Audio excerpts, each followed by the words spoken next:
Upaya percepatan vaksinasi COVID-19, Dinkes Sumsel minta fasilitas kesehatan atau Vaskes di provinsi ini mempermudah registrasi warga yang datang langsung membawa KTP, karena tidak semua warga mudah untuk melakukan akses registrasi secara daring, bersamaan meningkatnya antusias warga untuk divaksin.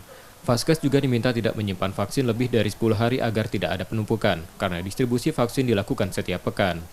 Ditargetkan 680 orang divaksin dalam satu hari untuk dosis pertama dan kedua, dengan masing-masing Vaskes terdiri dari 456 unit memvaksin 150 orang. Namun saat ini target itu baru terrealisasi berkisar 35.000 orang.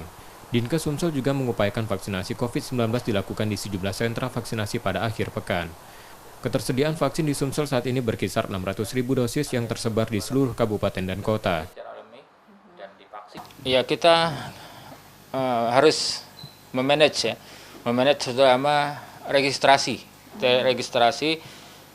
orang yang mau divaksin itu, baik itu pendaftaran online maupun pendaftaran offline. Artinya orang yang daftar online juga oke, yang datang ke fasilitas pelayanan juga oke, tidak ditolak.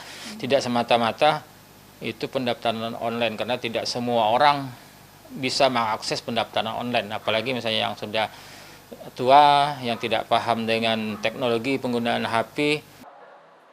Cakupan vaksinasi COVID-19 di Sumsel untuk dosis pertama sebanyak 29% atau 1,8 juta orang, dan dosis kedua 17% atau 1,1 juta orang dari target 6,3 juta orang. Rata-rata cakupan vaksinasi per wilayah berkisar 18 hingga 50%. Reski Oktora, Muklas Diferensial, Purwantoro, Kompas TV, Palembang, Sumatera Selatan.